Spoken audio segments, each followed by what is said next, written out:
Alors, le quatrième chapitre, les techniques d'expression orale. Qu'est-ce qu'on voit dans ce chapitre? On verra un certain nombre d'éléments généraux, un certain nombre d'astuces, un certain nombre de conseils, un certain nombre de techniques qui vont vous permettre d'avoir une communication optimale. Alors, contrairement au chapitre précédent, ici, on n'a pas de grande théorie. On n'a pas de modèle de communication à conceptualiser. Ici, on est très pragmatique. On va vous donner vraiment des astuces, de simples astuces pour que vous puissiez avoir une communication optimale. Ça va? Alors, en termes d'introduction, effectivement, on peut citer Platon qui nous dit l'homme qui a des idées et qui ne sait pas les communiquer n'est pas plus avancé que celui qui n'en a pas. Ça va? Donc, il nous met face à une contradiction entre deux catégories d'individus. Une catégorie qui a des idées, de bonnes idées, d'accord? Des idées vraies, à la rigueur, des idées qui sont justes, mais celui qui n'en a pas, ben, ils sont au même niveau. D'accord? Puisque celui qui a des bonnes idées qui ne sait pas les communiquer, et celui qui n'en a pas, ça change rien au fond. Alors, je vais vous donner un autre exemple qui va vous illustrer davantage, à mes yeux en tout cas, cette contradiction entre ces deux catégories d'individus, mais aussi, en tout cas, qui met en avant l'importance de savoir bien communiquer. Alors, vous avez généralement deux types d'intellectuels, les intellectuels médiatiques et les intellectuels universitaires. Ce qui se passe, c'est que souvent, les intellectuels médiatiques manquent de légitimité scientifique, manquent de légitimité rationnelle, par contre maîtrisent parfaitement la communication. C'est par ailleurs la raison pour laquelle ils sont médiatiques, vous savez. C'est-à-dire, ils savent présenter des idées et de façon à pouvoir atteindre un plus grand nombre d'audiences. Donc, en tout cas, au niveau de la forme, tout est au rendez-vous. D'accord? Et de l'autre côté, par contre, vous avez des intellectuels universitaires qui, justement, au niveau de la forme, souffrent d'une certaine légitimité charismatique, d'accord. Et de l'autre côté, même si effectivement ces intellectuels universitaires ont de bonnes idées, mais malheureusement, effectivement, euh, euh, ils n'arrivent pas souvent à présenter correctement leurs idées, d'accord, même si leurs idées sont correctes. Alors, ça ne veut pas dire qu'il n'y a pas d'intellectuel universitaire qui n'est pas charismatique, ou de l'autre côté, tous les intellectuels médiatiques nous racontent des salades. C'est pas ça que je suis en train de dire. Je suis en train de dire, voilà, je suis en train de caricaturer, construire effectivement cet idéal type de l'intellectuel. Entre d'un côté, vous avez les médiatiques qui gardent la forme, mais dont le fond souffre de légitimité scientifique. Et de l'autre côté, le fond des idées sont très solides du point de vue scientifique, mais par contre, la forme n'est pas au rendez-vous. Et par conséquent, voilà, on peut concevoir ces deux catégories d'intellectuels. Alors, par rapport à votre métier en tant qu'éducateur, ça c'est disons le troisième point en termes d'introduction. Je pense que vous connaissez l'importance de la communication dans votre métier. Par rapport aux objectifs généraux de votre métier, il est inutile de penser que vous pouvez exercer votre métier correctement sans savoir bien communiquer. Alors, je parle pas uniquement de la communication publique, hein, d'accord? C'est pas parce que vous avez des carences en termes de communication publique que vous ne pouvez pas exercer votre métier correctement comme éducateur spécialisé. Mais la communication, dans la communication interpersonnelle, effectivement, la communication interpersonnelle, c'est une compétence primordiale en tant qu'éducateur. D'accord? Et ne fût-ce que ça. Alors, la communication avec un public, la communication en public, ça c'est encore autre chose. Mais en tout cas, à travers ce chapitre, on va essayer de vous donner un certain nombre d'astuces, à la fois pour la communication interpersonnelle, face à face avec une autre personne, mais aussi dans une communication en public, effectivement, on vous donnera ces astuces pour pouvoir maîtriser une meilleure communication. Euh, Tout simplement pour vous rappeler aussi l'importance de la communication dans les grandes entreprises, dans les grandes associations, dans les grandes organisations. Vous avez une fonction spécifique à cela, d'accord? On ne laisse pas la charge de la communication à n'importe qui. C'est pour vous dire l'importance de la communication. Il y a une fonction effectivement chargée de communication. Dans les grandes organisations, vous avez un chargé de communication qui prend la responsabilité de la communication. À quel point effectivement cette communication est importante et par conséquent on prend ça au sérieux et n'importe qui n'exerce pas cela. Ça va? On vous propose trois éléments, trois techniques pour améliorer votre communication, pour avoir une communication optimale, à savoir mettre la forme au service du fond, avoir des idées claires et savoir maîtriser sa voix, utiliser le silence. Donc ces trois éléments, ces trois premiers éléments, donc on en verra cinq, mais ces trois premiers éléments correspondent plus ou moins à trois dimensions, aux trois dimensions de la communication, à savoir la communication non verbale, la communication gestuelle, la communication verbale. Là, ici, on se concentre sur l'information, sur les idées, et finalement la communication paraverbale. Ici, on se concentre sur la voix et l'utilisation et rythmer sa voix, on va dire, rythmer son discours. Ça va? Alors, mais avant de commencer, effectivement, on va peut-être se concentrer sur cette citation de Mehrabian, un psychologue, qui nous dit: lorsqu'on observe quelqu'un communiquer, si on ressent une ambiguïté, notre attention est retenue à 7% par les mots, 38% par la voix et 55% par le non-verbal. C'est énorme, effectivement. Seulement 7% pour les mots, à votre avis, pourquoi? Pourquoi? Ben, Mehrabian, il nous donne la cause. Hein. Il nous dit en effet lorsqu'on ressent une ambiguïté. N'est-ce pas? C'est-à-dire quoi? Ça veut dire que la première règle à retenir, c'est de maîtriser son sujet. Si vous maîtrisez pas votre sujet, vous faites en sorte que finalement, votre public va porter son attention sur des éléments secondaires, à savoir la forme. Ça va? Donc, finalement, moi, je suis pas très d'accord pour dire mettre la forme au service du fond. Non, c'est pas vrai. Il faudrait effectivement donner de l'importance à la forme, mais ne pas mettre la forme au service du fond, puisque si vous mettez la forme au service du fond, vous risquez de ne pas donner suffisamment d'importance au fond de votre propos, de ne pas maîtriser votre sujet, et par conséquent, si vous ne maîtrisez pas votre sujet, vous risquez de faire en sorte que votre public porte davantage son attention sur la forme.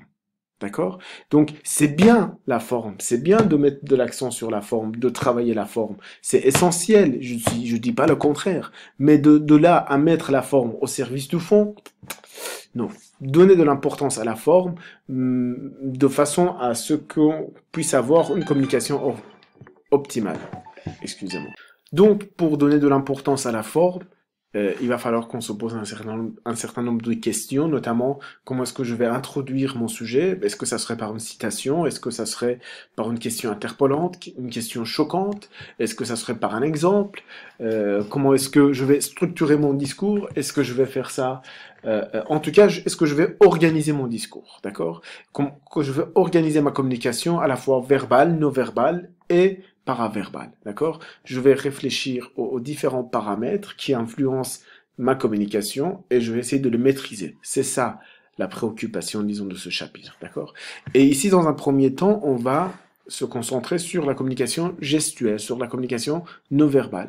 Et donc, on vous donne notamment deux conseils principaux, à savoir adapter sa gestuelle et garder le contact visuel. Alors, adapter sa gestuelle, éviter tout contact défensif et agressif.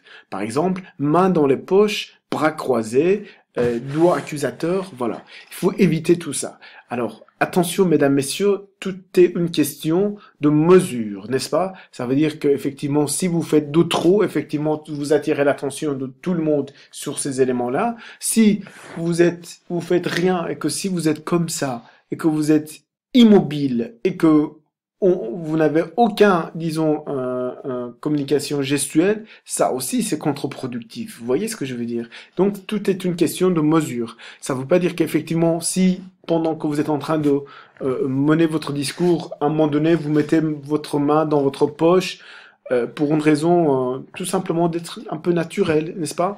Et c'est pas pour ça que votre communication, ça va pas être une communication productive, une communication optimale. Donc, je dirais que, avant toute chose, essayez d'être naturel, d'accord? Concentrez-vous sur le fond de ce que vous voulez dire, et sur la forme, d'accord? Il faut pas non plus trop exagérer, il faut pas, disons, mettre trop accent sur un certain nombre de gestuels qui peuvent être interprétés comme agressifs, mais, voilà, l'importance, ça reste quand même le fond, et on essaye quand même de maîtriser, pour autant que faire se peut, ces éléments de forme. Ça va? Donc, éviter les tics de comportement, main dans les cheveux, rectifier son nœud de cravate, etc., etc. Là aussi, tout est une question de mesure. Ça va? Donc, moi-même, personnellement, quand je donne cours, j'ai tendance à mobiliser mes mains comme ça. D'accord? Franchement, est-ce que c'est un tic ou pas? Moi, je donne pas de l'importance. Alors, est-ce que j'ai tort, j'ai raison? Peut-être, mais voilà, je suis dans mon élément, je réfléchis pas si je devrais pas faire ceci ou si je devrais faire cela. D'accord? Je réfléchis à ce que je suis en train de dire, ce qui me paraît plus important. Alors, moi, personnellement, je suis pas un bon communicateur, n'est-ce pas? Je suis pas en train de dire que il faudrait me suivre, absolument pas. Mais tout simplement, je suis en train de me dire, quelques éléments naturels, c'est pas ça qui va tuer votre communication. Tenez-vous droit, respirez. Ben oui, ça c'est important de respirer.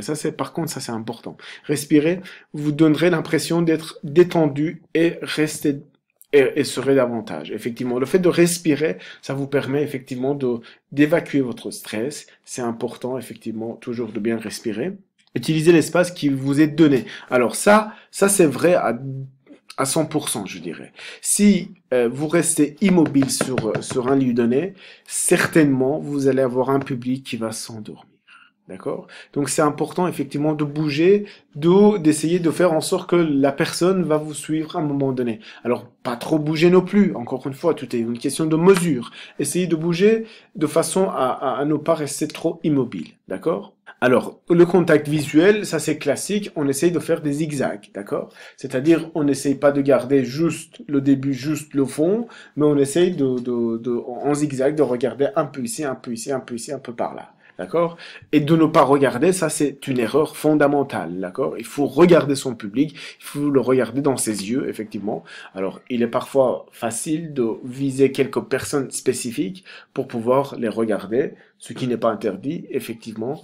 Mais l'important c'est de regarder un peu tout le monde. Voilà. Avoir les arguments clairs, avoir les idées claires, ça signifie quoi?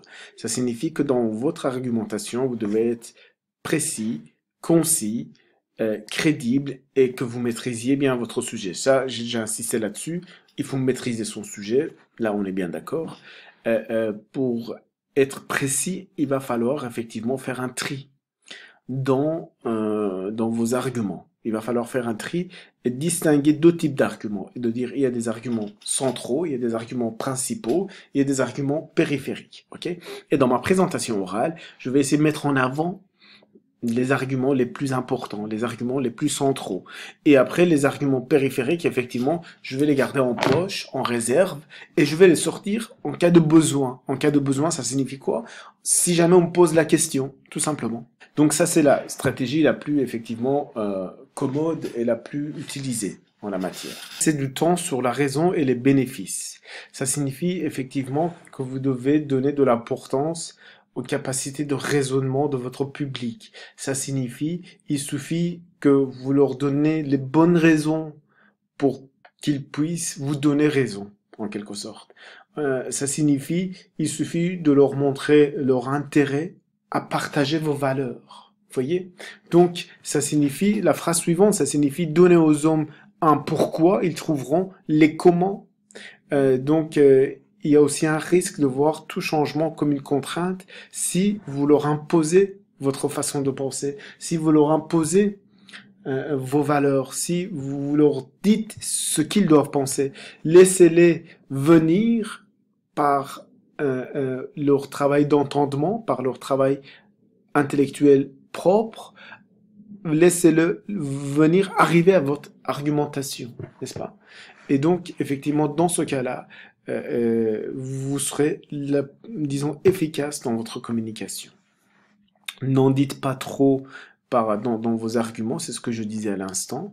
Il va falloir synthétiser, disons, votre discours et aller à l'essentiel. Ne pas noyer l'argument clé dans les arguments périphériques. Donc, gardez principalement 3 idées claires et contentez-vous de les présenter, ces 3-là. Ça va? Alors, les stratégies de déploiement du discours, il faudrait aussi effectivement avoir une stratégie du déploiement du discours, c'est-à-dire de se dire, est-ce que je vais commencer par la conclusion? Est-ce que je vais... quelle est la structure? Quelle est ma structure argumentative, en quelque sorte? Est-ce que je vais terminer par un fait marquant, par une expérience personnelle, est-ce que je vais commencer par des histoires? Enfin bref. Tout cela, ça constitue votre structure argumentative. Chacun sa stratégie. Il n'est pas question de dire cette stratégie-là est meilleure que là ou l'autre. En tout cas, on vous invite à penser à cela. d'accord? De ne pas laisser les choses au hasard et de se dire, ah, je vais arriver devant mon public et par conséquent, je vais improviser. Ça, c'est une erreur fondamentale. Voilà, donc le troisième élément, c'est le savoir maîtriser sa voix et utiliser le silence. Donc comme on l'a très bien dit, effectivement, dans un premier temps, on s'est concentré sur, euh, euh, disons, les paramètres qui influencent la communication non verbale. Ensuite, la communication verbale. Là, on s'est concentré sur les idées, comment est-ce qu'on va structurer les idées, d'accord?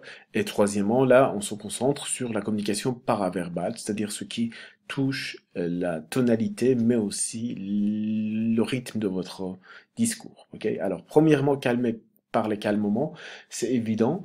Souvent, on a l'impression, effectivement, si on dit les choses très rapidement, euh, voilà, ça signifie qu'on le maîtrise. Enfin bref, on pourrait penser des choses différentes, mais non.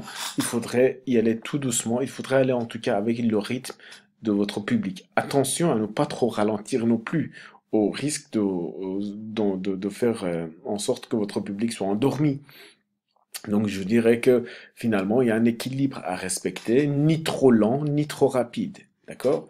Donc ni trop lent, ni trop rapide, en fonction de quoi? En fonction de votre public, en fonction de son degré d'expertise en la matière. N'est-ce pas?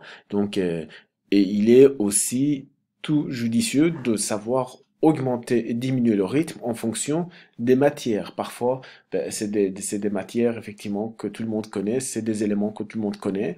Vous devez présenter une institution, bah oui, ça, il faut quand même le présenter. On va assez vite puisqu'on sait que notre interlocuteur, enfin notre public, connaît la plupart des éléments de ces institutions. Il y a pas besoin d'y mettre du temps. Par contre, dans des éléments analytiques, il va falloir mettre un peu plus de temps, d'être un peu plus détaillé, voilà. Donc il faut savoir adapter son rythme. Deuxièmement, démarrer dans la sérénité. Il est très important, je dirais que quand vous démarrez un discours, que vous soyez allez, je vais vous donner un exemple. Que vous n'arrivez pas à la dernière minute, essoufflé, et que vous voulez démarrer votre discours. Non, ça n'irait pas.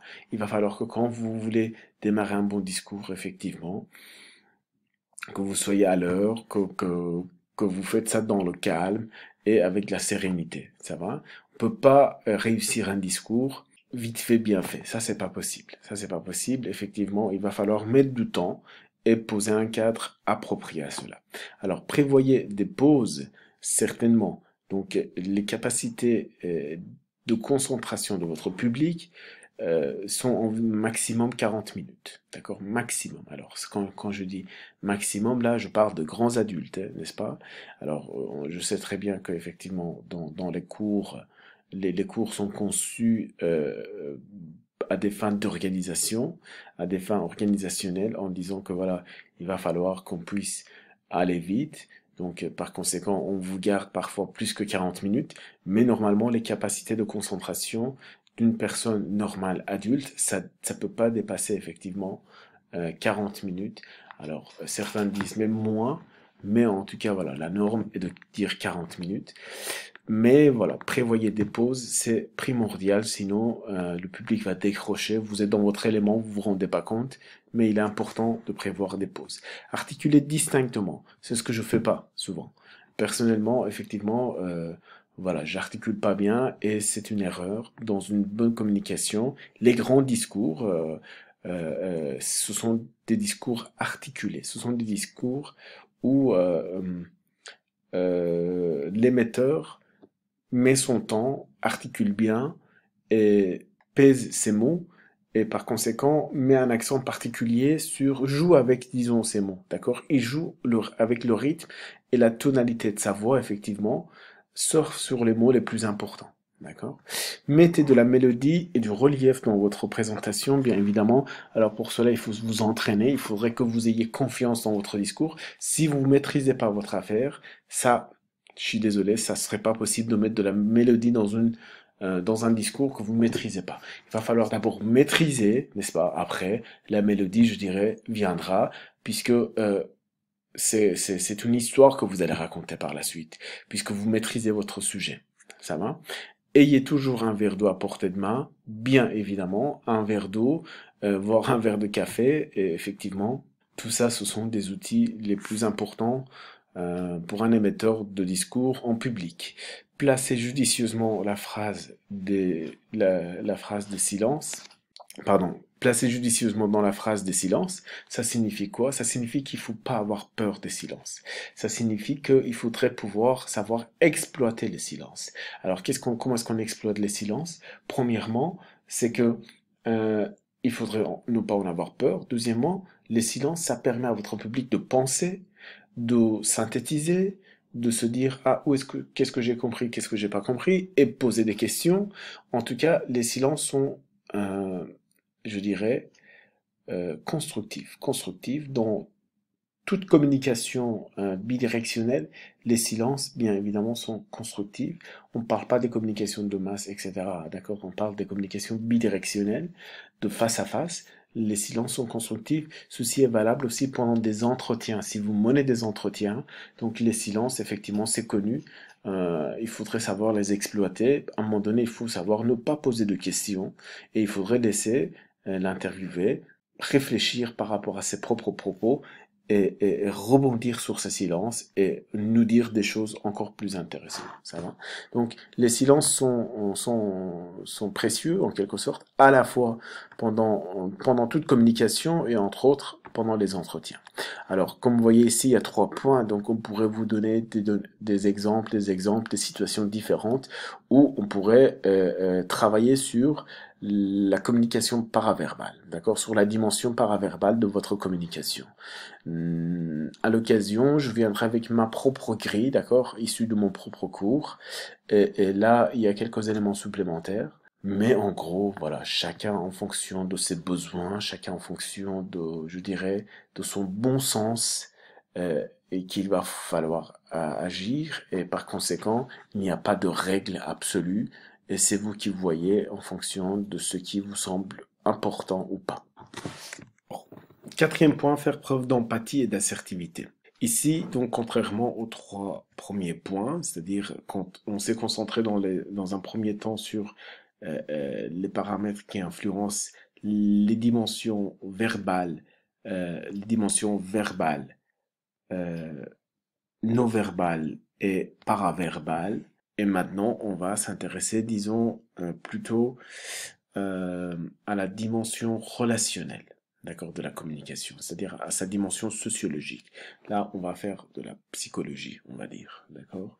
On va entrer en relation avec l'autre, et on va voir effectivement comment est-ce qu'on peut réussir sa communication en tant que relation, en tant que relation. Et donc ici, disons, un élément important, fondamental, c'est notamment distinguer l'empathie de la passivité et distinguer l'assertivité de l'agressivité, d'accord? Donc ces 4 éléments sont à distinguer. On pourrait même, sur une ligne imaginaire, établir une échelle de mesure en disant d'un côté extrême, donc vous avez des 2 côtés extrêmes, passivité et agressivité, et donc ces 2 extrêmes sont à éviter. Alors, qu'est-ce que ça signifie la passivité? Ça signifie effectivement de ne pas donc parfois, en fait, parfois les étudiants confondent l'empathie avec la passivité face aux usagers. D'accord? L'empathie, ça signifie pas la passivité. L'empathie, justement, on va revenir de toute façon. L'empathie, c'est une compétence professionnelle. D'accord? Il faut pas confondre l'empathie avec euh, la passivité d'un travailleur social qui écoute l'usager, qui laisse faire l'usager et qui n'agit pas, qui n'éduque pas, qui n'intervient pas, qui ne contredit pas, si vous voulez, vous voyez. Donc ça, tout ça, c'est différent avec la passivité. L'agressivité de même, effectivement, beaucoup d'entre nous, effectivement, nous sommes incapables d'être agressifs, pardon, le contraire. Beaucoup d'entre nous sont incapables d'être assertifs et du coup on devient rapidement agressif, ce qui n'est pas bien.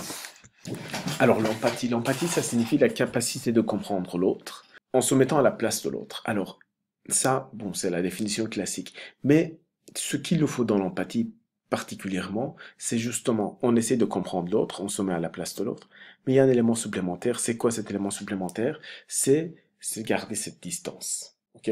Alors, Bien sûr, on essaie de comprendre l'autre.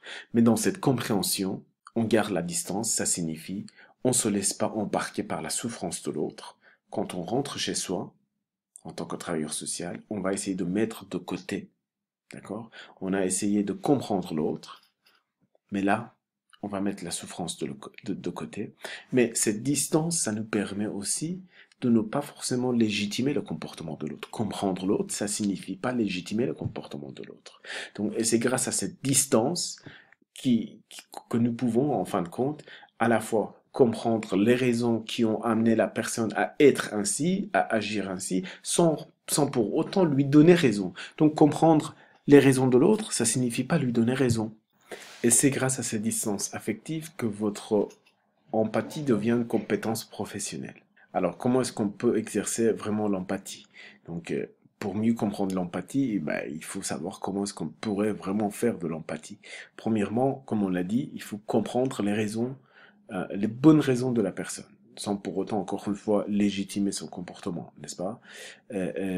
Comprendre, ça signifie pas légitimer. Deuxièmement, il faudrait avoir une compréhension, une démarche sincère. D'accord? Ça ne sert à rien, effectivement, de vouloir faire semblant. Il va falloir effectivement être sincère dans cette démarche. Troisièmement, poser de bonnes questions. Pour bien comprendre la personne, il va falloir poser de bonnes questions, de se dire, mais pourquoi? Pourquoi ceci? Mais pourquoi t'as compris? Et pour poser de bonnes questions, il faut avoir une démarche sincère. Vous voyez, tous ces paramètres se tiennent en quelque sorte, d'accord?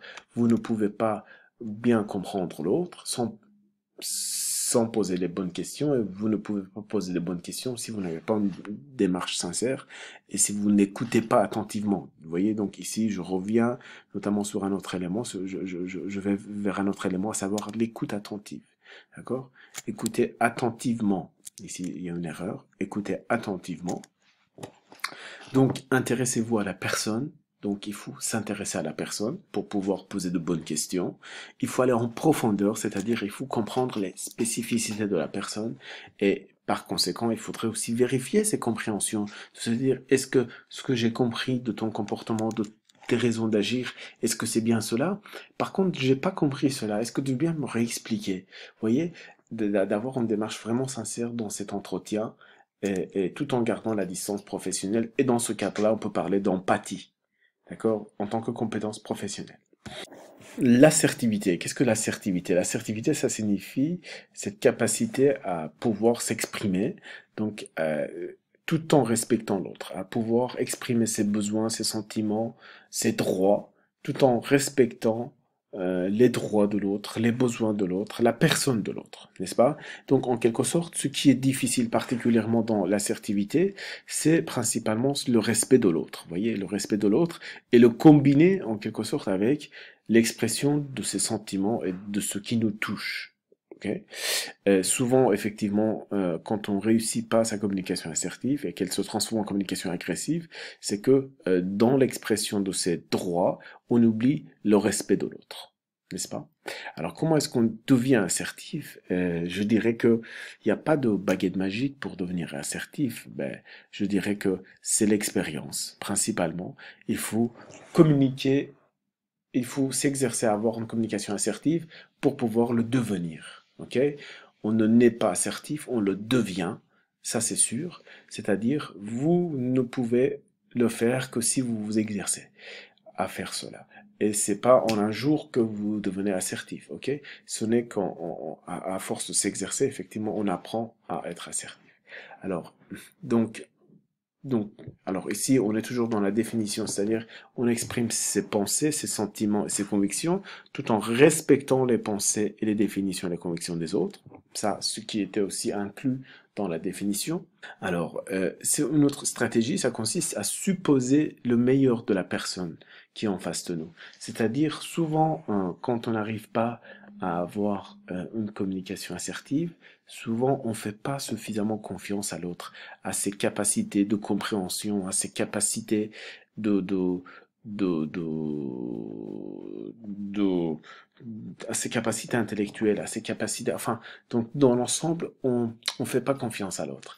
Et il suffit juste parfois de se dire, ah, l'autre personne est capable de comprendre, est capable d'entendre mes besoins, est capable d'entendre mes droits, et dans ce cas-là, si on considère l'autre comme capable, dans ce cas-là, ça va nous aider à dépasser nos peurs et à exprimer ses besoins et ses sentiments tout en respectant la personne. Alors, on cherche aussi des avantages mutuels dans la situation. Pourquoi? Parce que si on a confiance dans cette situation et on ne pense pas que cette communication va se transformer en communication agressive, on pense que l'autre aussi a intérêt à ce que cette communication perdure et que ça se transforme pas en dispute. Donc, se faire confiance, bien évidemment, il faut faire confiance à soi-même. Il faut faire confiance à soi-même. Et si vous n'avez pas confiance en vous-même, comment est-ce que vous voulez que l'autre vous fasse confiance? D'accord?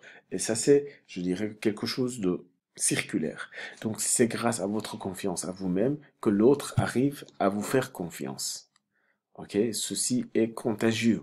Expérimenter l'assertivité, comme je l'ai indiqué, il faut l'expérimenter pour pouvoir devenir assertif et finalement connaître ses besoins, en quelque sorte se connaître. Si vous vous connaissez pas, ben, vous connaissez pas vos émotions et par conséquent, vous n'arrivez pas à exercer une communication assertive.